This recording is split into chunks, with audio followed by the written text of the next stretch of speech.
So how do you manage cash flow through economic recession? And then also, how do you structure things in terms of incentivizing staff? And what is the taxation on crypto and what you should think about? And what is the mindset that you need to survive through an economic recession? So I interview the director of an accounting firm, and he's been an accountant for close to 15 years. So we are going to go into that. We've got a world that's imploding, my friend.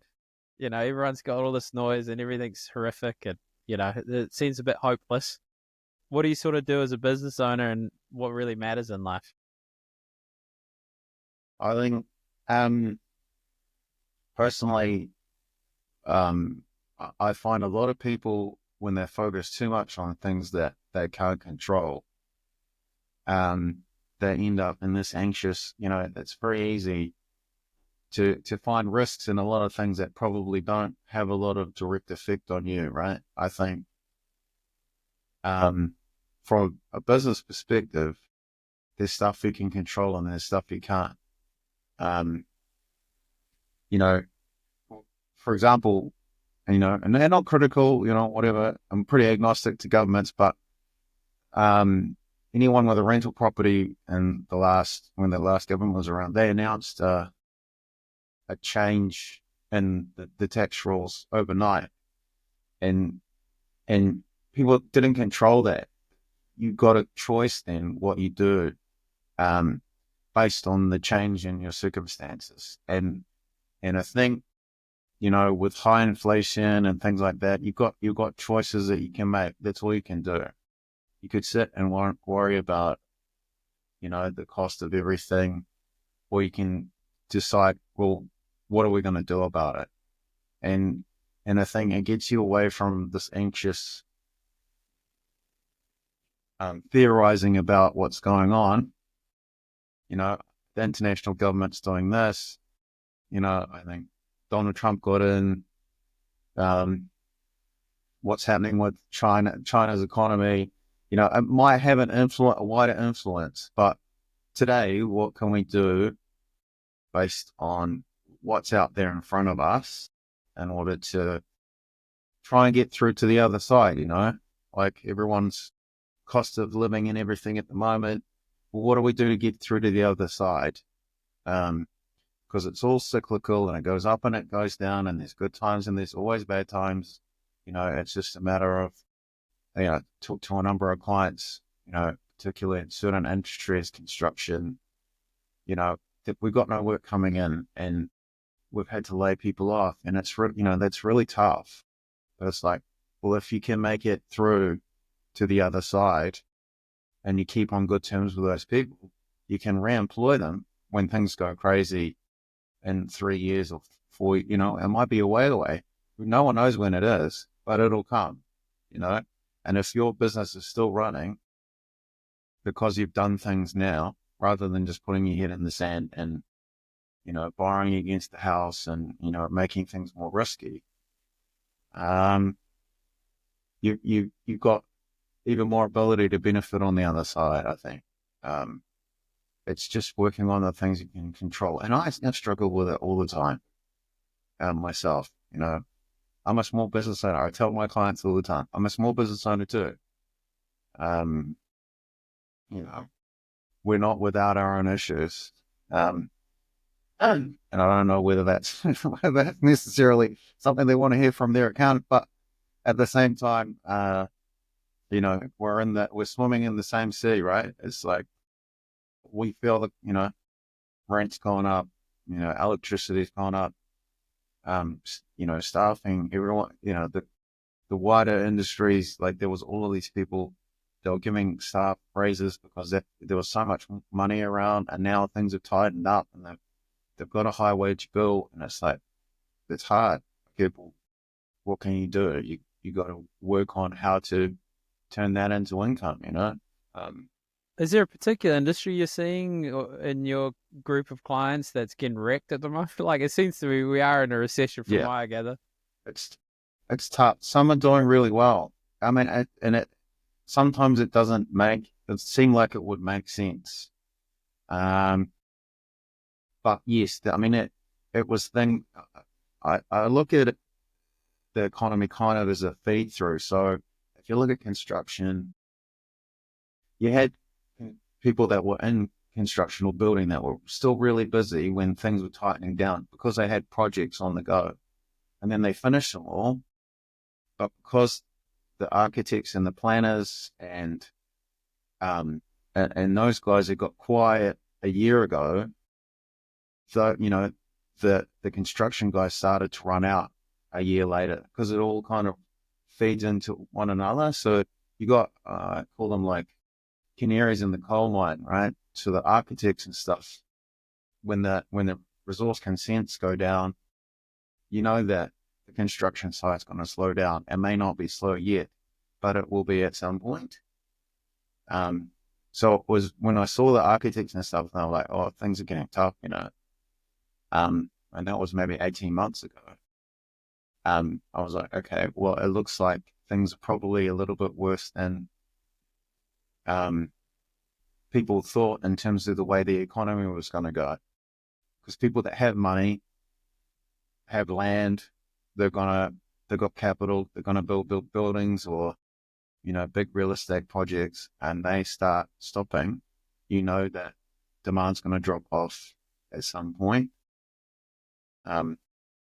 So, and yeah, it's like retailers, if you've got someone that is or they make kitchens or something like that, and the order starts slowing down, that it's going to be a feed on. And so that's when I was like, it feels like things were a little bit worse than they were looking. People were still giving good raises and stuff on wages at that point. But I was like, it looks like it'll get a little bit worse. Then they're starting to get a little bit busier now because of the interest rates coming down. People with money are starting to look around again.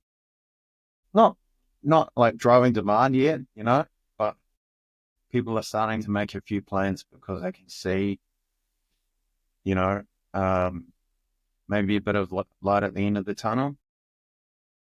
Is there like a feast versus famine approach that you see as good practice in those sort of businesses? So it's inevitable. It's even in sales, you have great days, good days, bad days. It's just the nature of, it's just nature. That's the reality. Yeah. Like everything burns out. Even your computer will just break a bug. Yeah. So what do you do in famine and what do you do in these moments? Well, what do you do when you're doing well and what do you do when you're doing bad? I think, it's been a really unique period for everyone. Going into COVID, like I just remember like everyone thought it was gonna, we're gonna be stuck in the dark ages for 5 years, and then because of what all the governments did, for better or worse, like I say, I'm agnostic. They did what they did. I didn't make those decisions about all of the borrowing that they did and, all of that sort of thing. But I can react to what's happened and make my choices based on what they've done. No one could have foreseen, well, exactly what they would do and then how that would impact the economy. The governments were thinking they were doing the right thing because they're trying to save their economies. And then it just boosted everything. Like it just hit the turbo button and it was just insane, and so those were really good times for a lot of businesses because there was so much money in the economy. And then you saw, there was record sales of yachts, jet skis, boats. People were buying batches, rental properties, right? When there was a peak in values for rental properties, for example, and you're paying $1 million for a rental that might rent for 40 grand a year, you're not going to be able to pay that. You can when it's 2.5%, but you're not going to. The long run interest rate is between 5 and 7.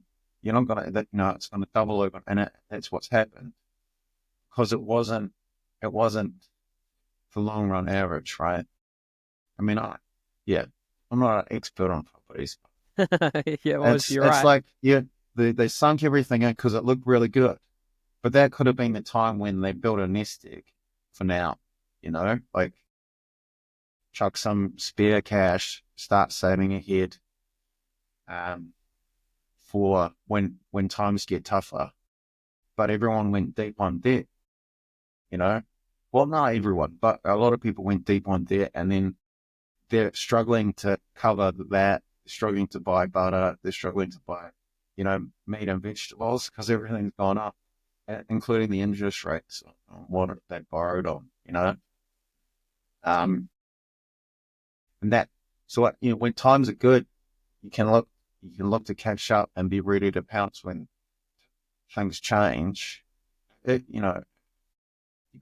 can use that in order to get a bit of a nest egg behind you that sets you up going forward.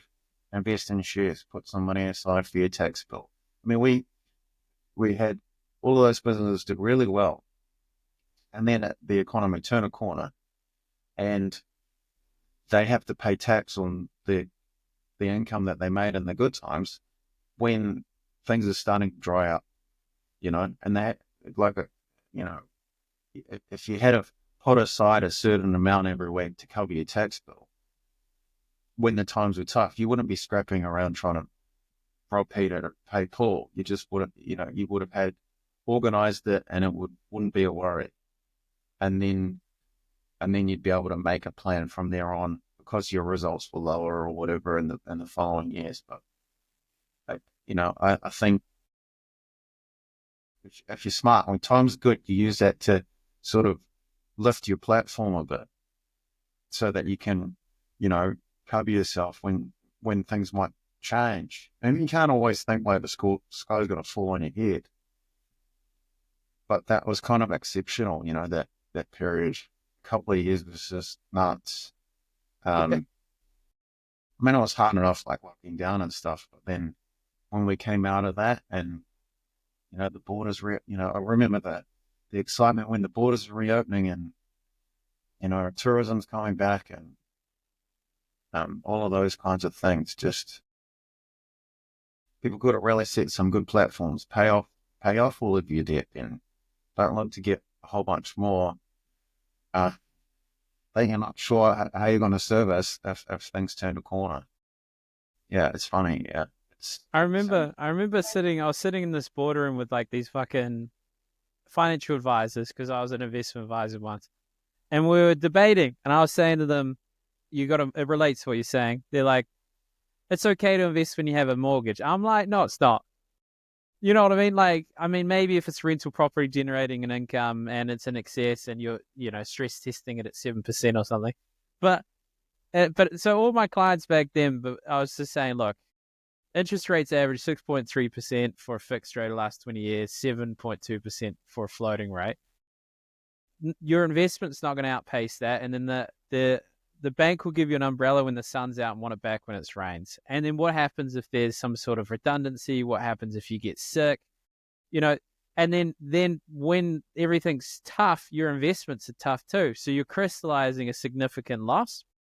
And so that's why, like, I can't work with mortgage brokers. I work with insurance advisors and investment advisors, because I'm like, mortgage brokers do an amazing thing, but fundamentally they're helping it make it easier for people to get debt that the bank might not necessarily encourage to do so if they did it themselves. But I'd be curious, someone keeps telling me you're meant to forecast cash flow, and I know it's boring, but I don't do it, and I don't know what the hell that means, and I don't think most new businesses don't know it. So what are you meant to forecast? Like, what are you just like looking at a crystal ball, or what's the...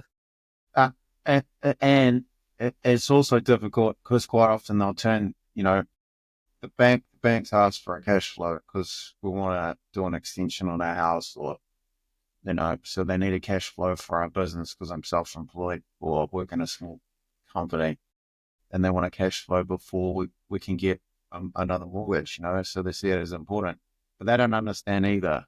And then and as an accountant, quite often, cash flow can be really industry specific. Like, you could be flat over December and January, or those could be your busiest months. So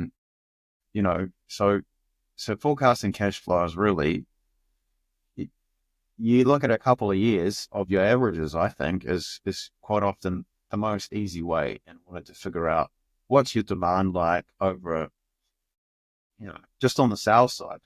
what's your demand like over the last 2 years? Is there any patterns? And then what does it look like kind of now, December in the last 2 years? How does this December compare? Is it up or down? And then, are we doing anything different? Have we released new products or services that are generating more income? We factor that into the cash flow.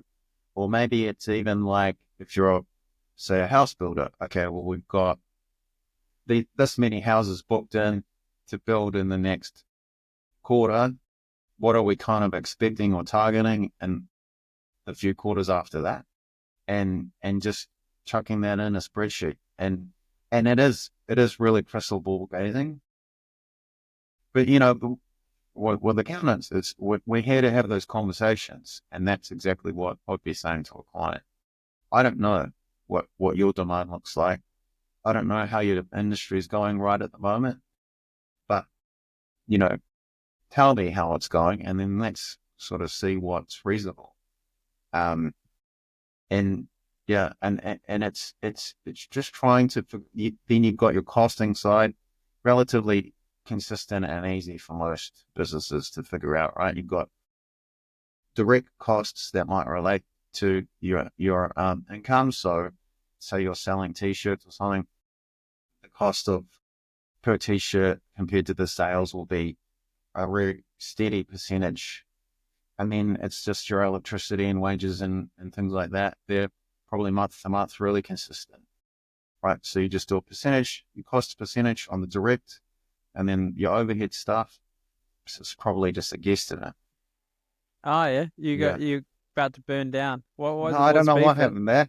Sorry. I was waiting to just get like probably your thoughts were like, oh my god, it's just like it's gonna go off. Oh, there we go. Yeah. I mean, we can pause it and make sure you're not dying. Do you want to pause it and see, or wait for another beep? This is top tier content, mate. Yeah, sorry. No, it don't matter. I mean, I have a guy walking around in my background, so I get it. Small businesses, mate. You're in there. You're in there with us. All right. Well, we see. If you don't die, just keep an eye out for smoke. Not today, anyway. There's an interesting thing on the bystander bias, though. Like, so everyone looks to others for an emergency, and if no one perceives it as emergency, no one reacts, and that's how people die. So everyone stays in their seats. Yeah, they don't Who's move. moving first? Yeah, hopefully you, the leader.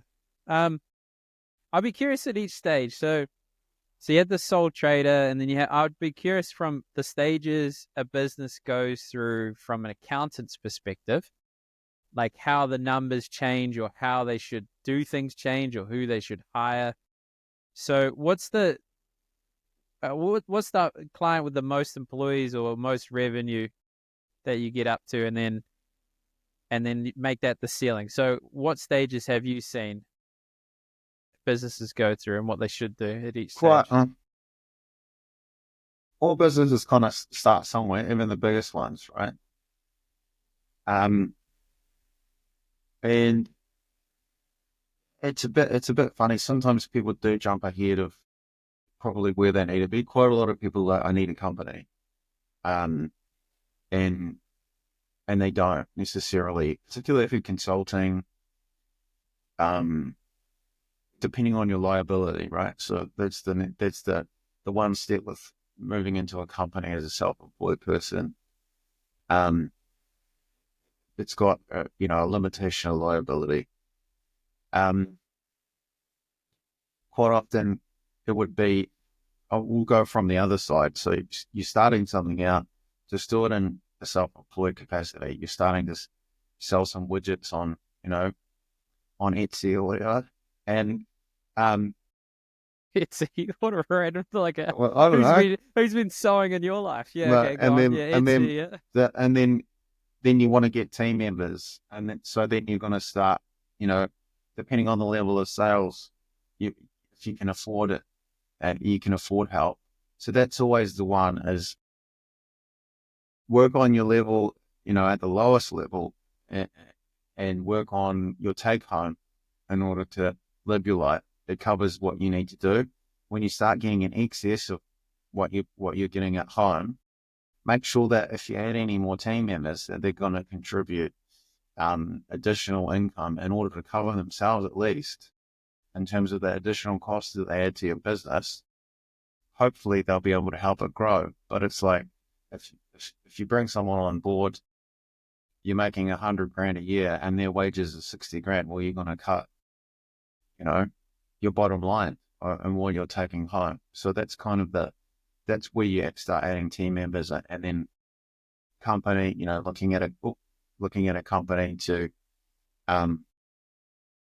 cover your liability, cover having an employee, and then grow from there. With the biggest ones, it's the models for the biggest businesses. I was thinking about it this morning, actually. In terms of productivity, right? So with Google, they design Google ads on their search engine, and it's just a massive cash cow for them.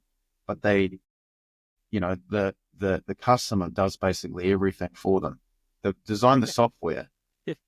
and all of these people are paying for a system that they've designed in order to promote their own. They're basically paying to rank on Google, and they're just generating income for no additional effort, and that's ultimate productivity. So, the incremental growth of sales from what they could have never seen, probably how big it would get from the amount of development they put in, is just phenomenal. If you need to spend every hour, you charge by the hour, and there's no additional margin on, on the work that you do. There's no, that's the productivity piece. Like, you generate more money by having things over and above just your hours. That's the biggest businesses that we deal with is generally selling products or engineered services like that, like software, where they're not directly involved in every hour of the use of their products. That's the way you leverage your time. So you're talking about leveraging the time. That's what staff do too. Is leveraging the time of the business owner. Doesn't have to spend all of their time on every single customer, because you've got a team member that can also go out and leverage their time for more customers, and you cover more customers off by that leverage. So that's the biggest. I don't know how many employees the biggest company that we deal with has, but dozens. Yeah, but it's like they're leveraging all the way along, and in particular, one I was thinking of, before COVID, I said, I know you started an online store. How's that going? It's the worst performing thing that we've got. It's been a waste of time. And after COVID, in COVID, it was because everything else was shut. It was holding the business together. And then after COVID, it's the best performing store because they invested time and money in making it a better experience for the customers.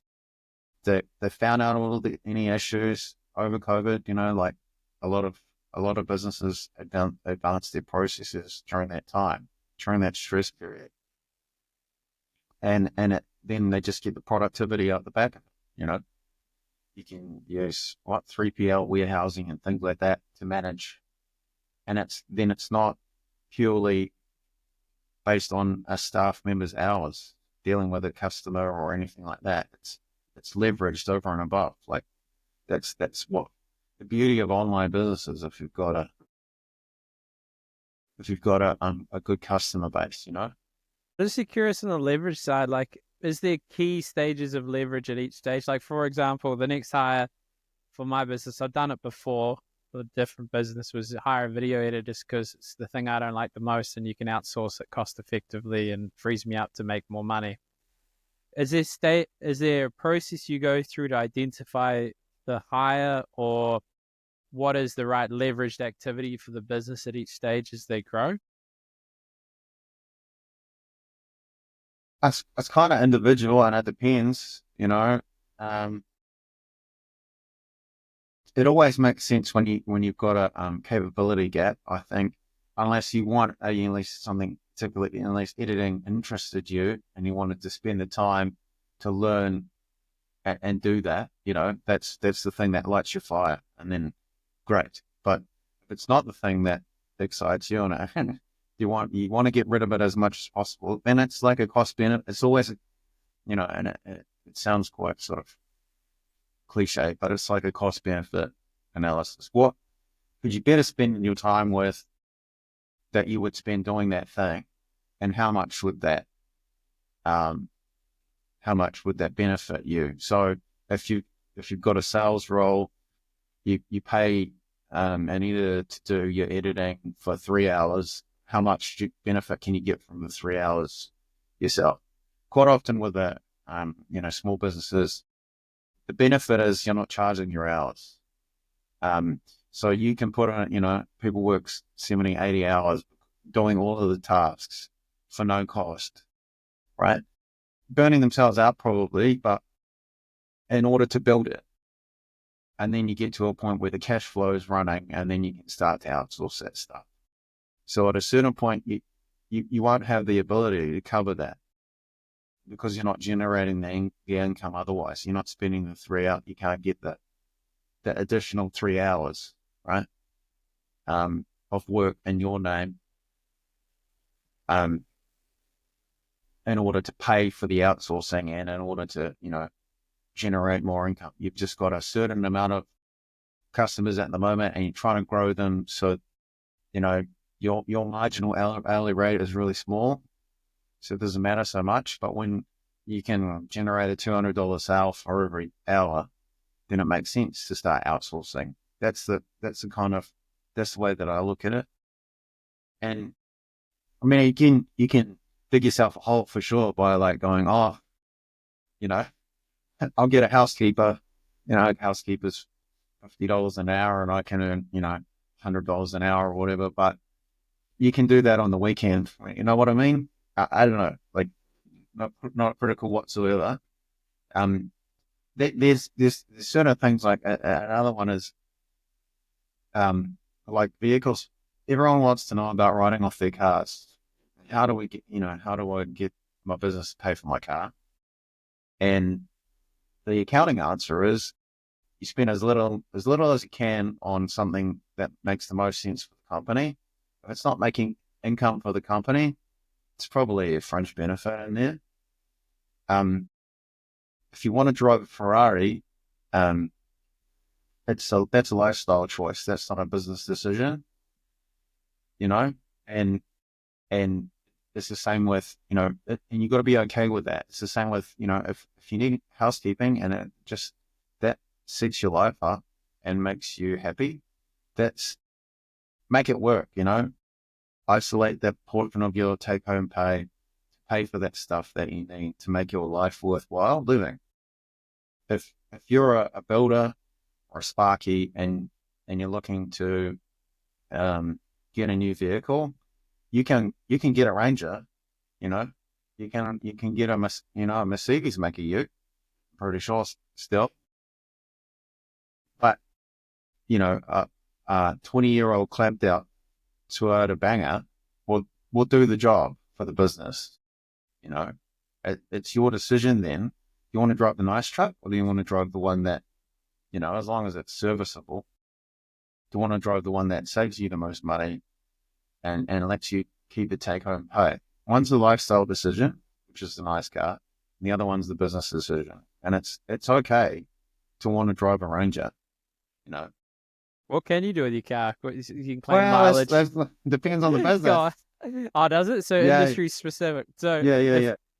Is it principles like it's like used for the business is what matters? Oh, you think, everyone wants the right off their car, and ID, has pretty clear rules on what's eligible as a work-related vehicle and what's not, and only certain industries will need vehicles to run.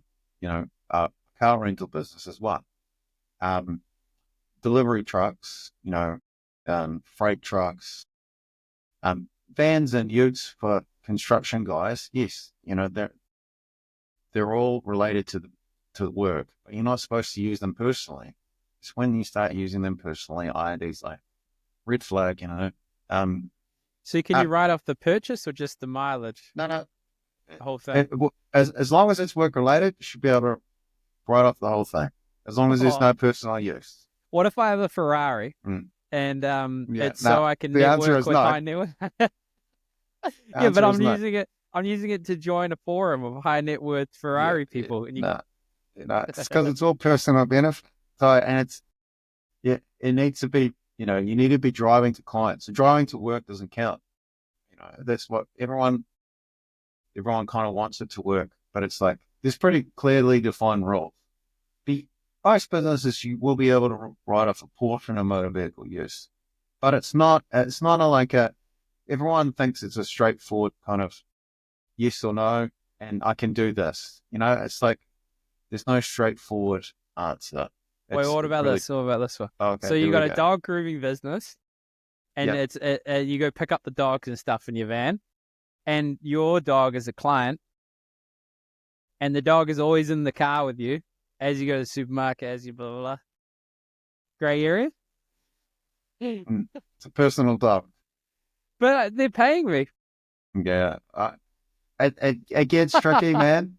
You can't if there's a personal benefit, that's what they look at. Interesting. Yeah. So writing off, prescription glasses, like quite often people will say, I bought this suit or I bought this dress specifically for a work event, or it's because I see clients all the time. You can't, because you could also wear it to a wedding, or you know what I mean? So if you bought it specifically for something, sell it straight after. That would be the only way you'd be able to say it was specifically for that. What's the proof that you're not, makeup and stuff like that is also tricky.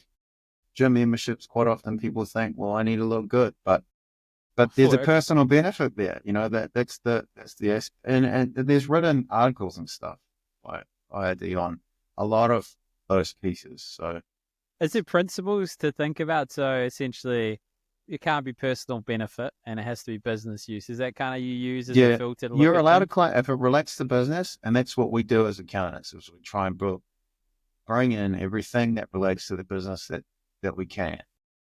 And I get how this sounds. Like I say to clients often, I'm not the right hand man of the IRD. I'm here with the client, trying to make sure we do the right thing, and telling them where the line's likely to be, right?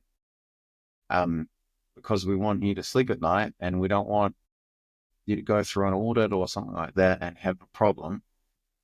And there's a lot of theory, law, and case law and behind, the decisions that we work with, but we want you to claim as much as possible.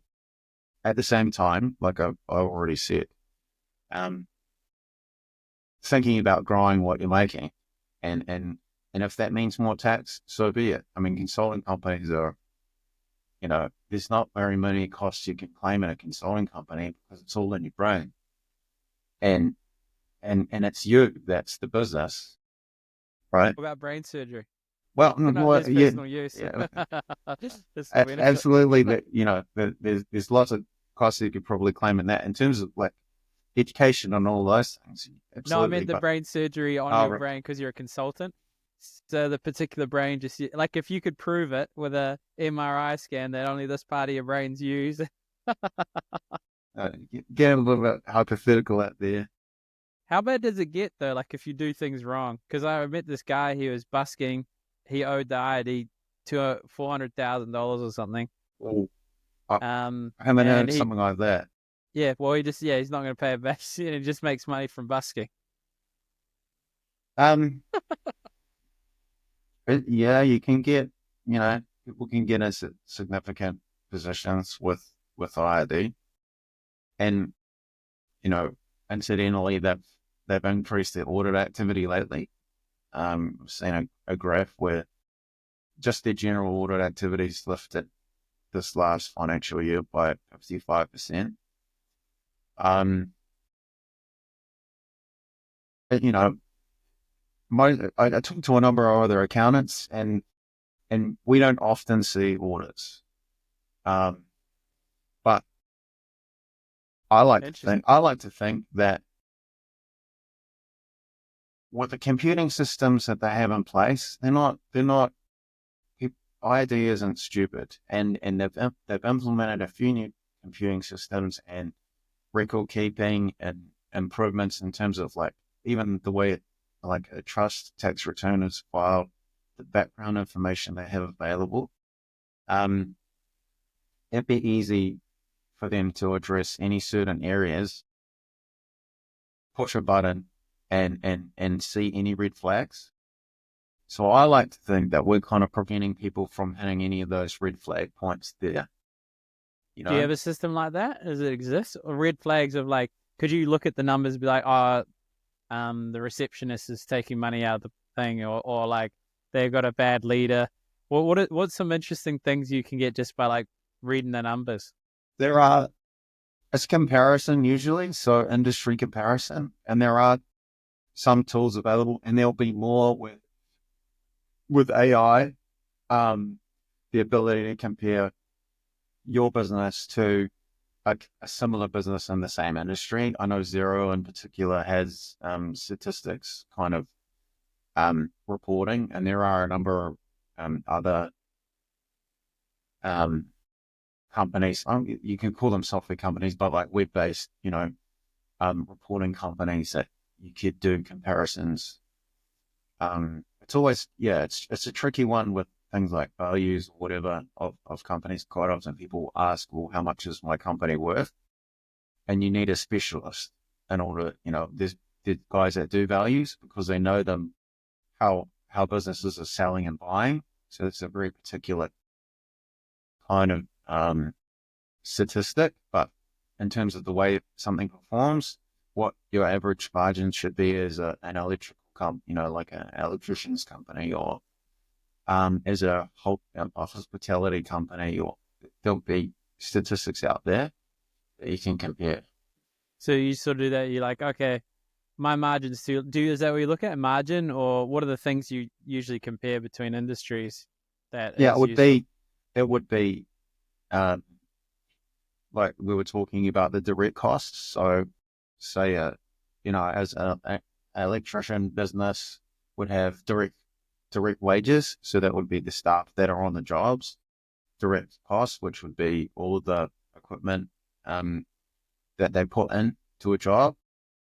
And then you got the sales, and that would be your gross margin before all of your background costs, like your office, your administration people, your rent, for your office, electrical costs for your office and things like that in the background. And then you just you compare the gross margin, and then you can compare your overhead percentages. Maybe like an Auckland electrical company will have higher overheads than one that was based outside of Auckland. You might be able to charge more because you're doing, because people are more willing to pay in Auckland for those kinds of services. So, there's a bit of nuance in there for sure. What do you think about like with price? Because a lot of people look at the competitors, and the competitors don't make money. Like I've talked to enough business owners to realize how people are actually doing well. I wonder if you have a take from actually seeing the numbers. But yeah, what do you think about what's the steps you go through to identify the price to charge?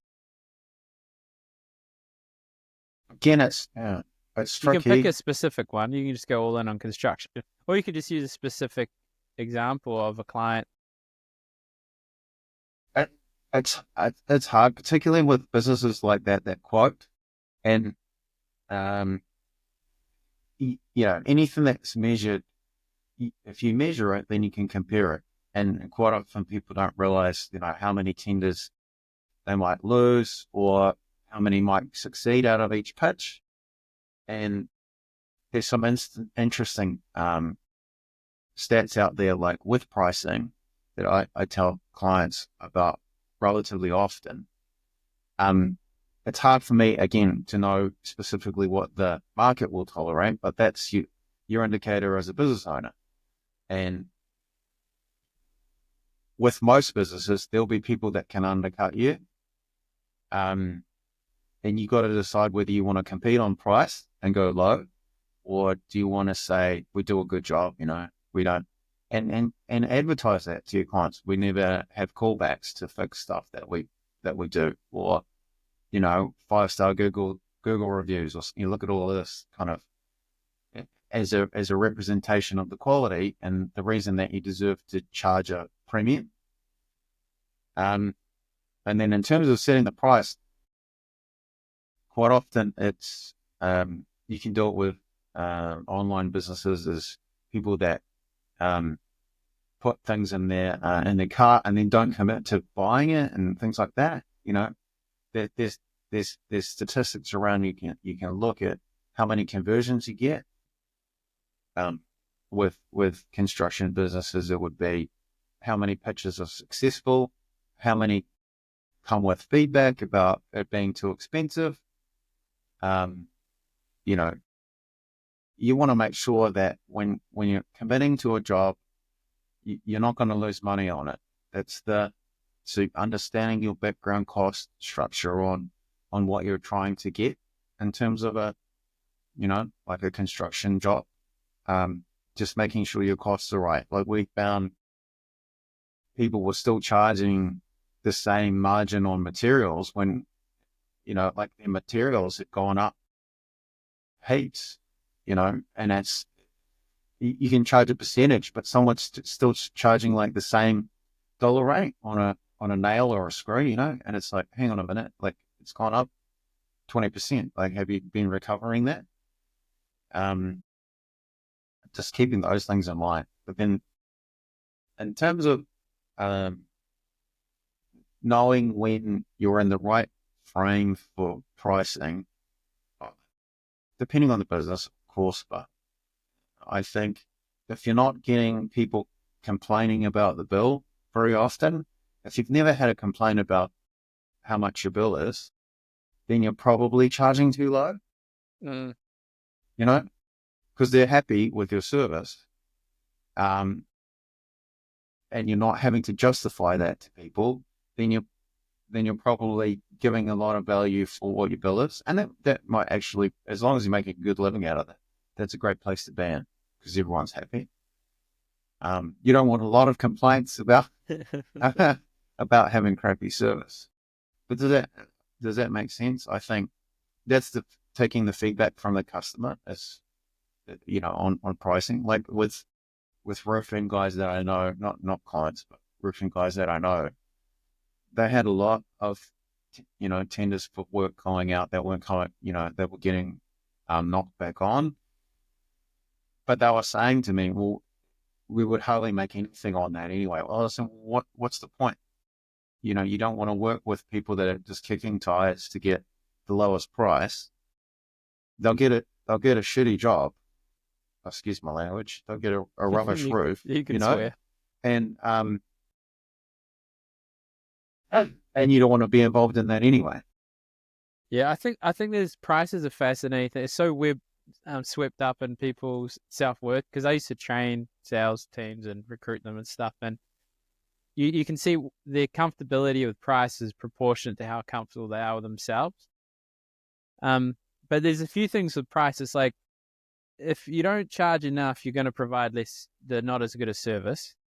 Their perception of the value is lower, so they're not going to commit and invest as much.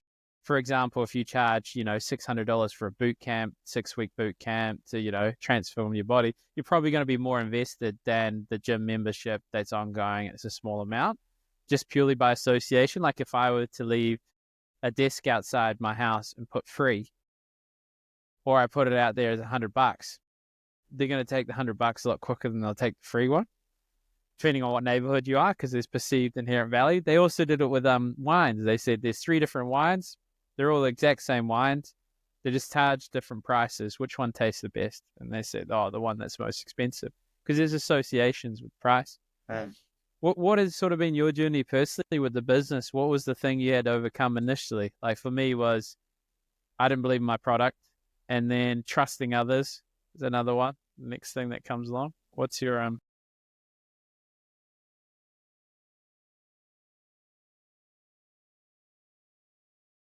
It's what we work in is just so broad. So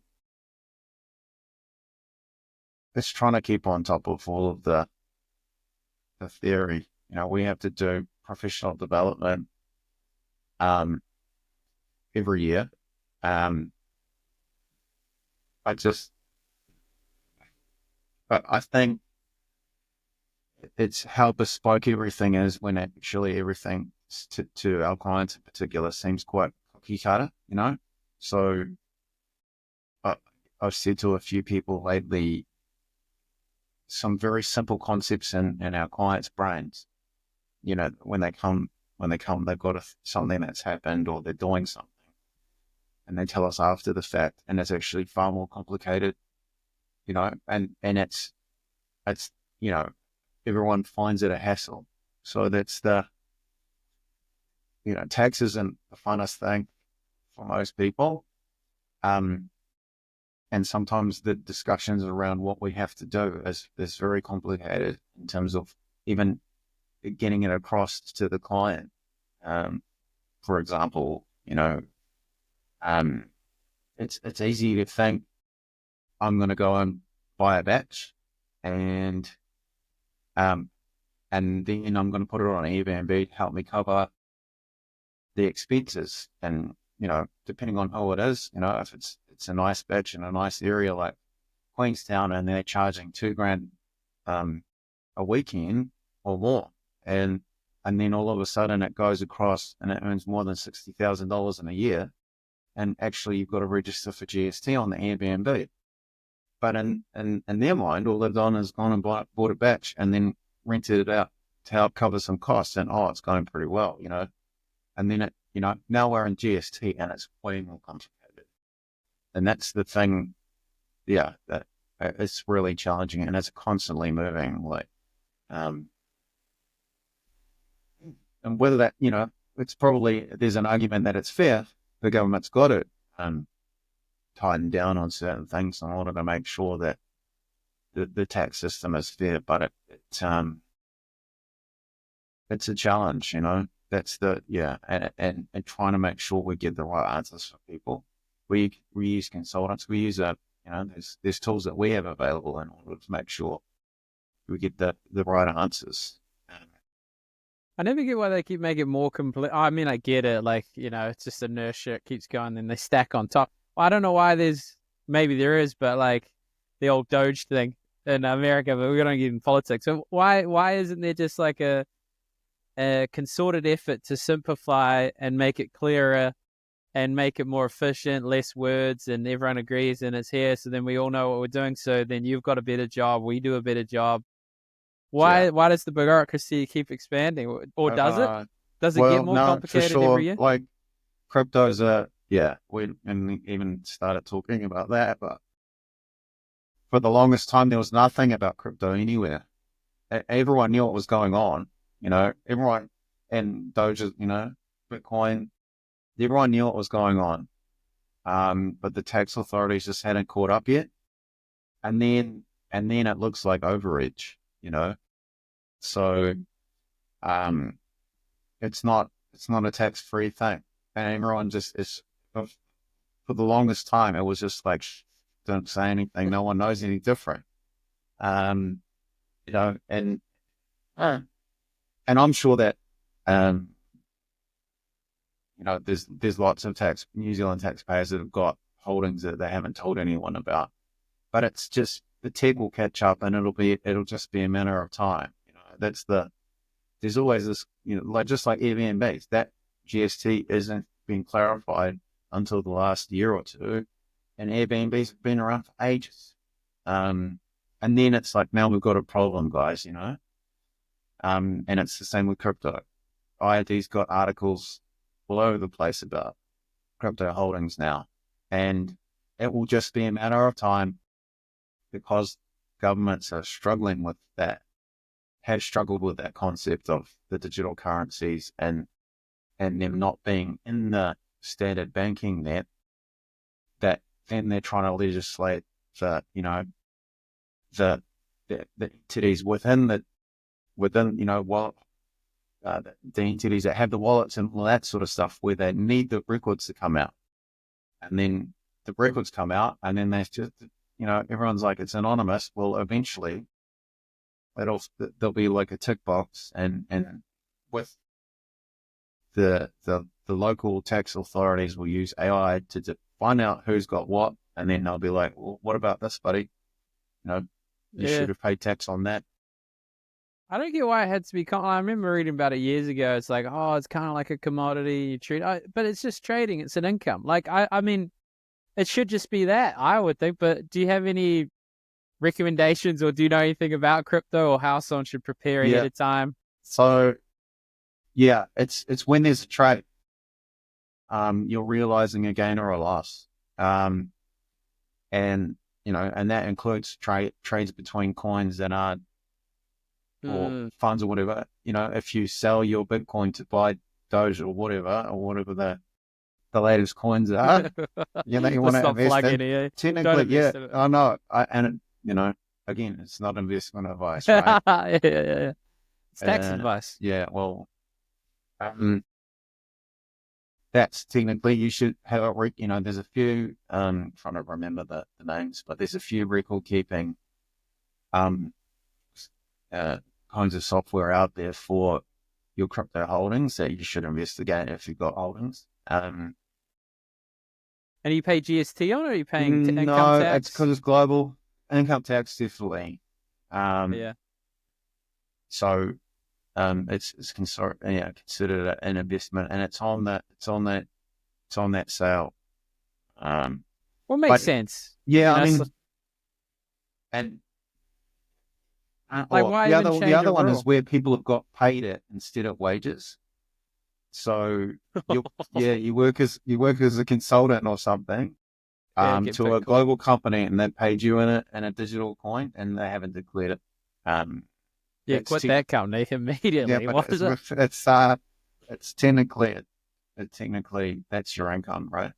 And it's based on that value. And there's heaps of things like that. The other one is like employee share schemes and stuff like that. There can be, if you get shares at a discount, there can be tax implications on that sort of stuff too. Well, maybe we're pretty much out of time. But what so if you want to do some sort of incentive, because that's quite common with service companies where they want to keep really good talent, so they give you some equity. Is there smart ways you should do it, or like if you give them a discount now it's income? That part you threw me on that one. Yeah. Because if it has a market value that's higher than what you pay, you've generated a gain. And again, it can depend, right? Okay. Talk to your accountant, right? Disclosure. Yeah.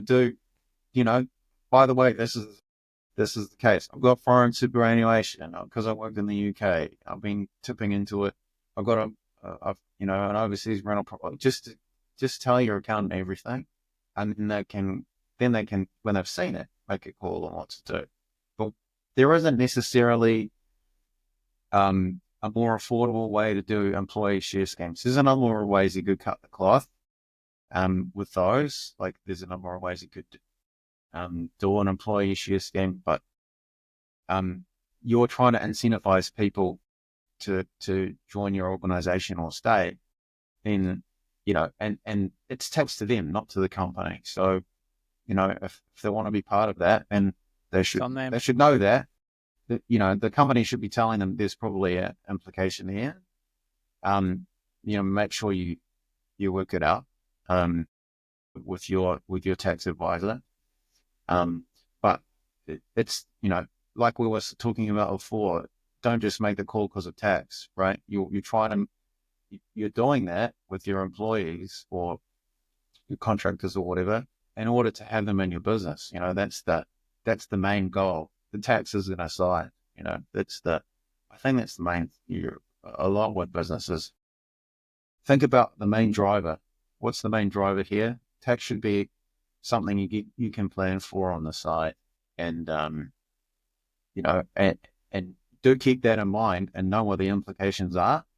But the driver should be what we're doing is going to help drive our business forward. I think that's the important thing. Cool. All right. Well, we've done a podcast, mate. So thanks for coming on. Yeah. Thanks for getting in touch. Hopefully that gave you a bit of value. It did.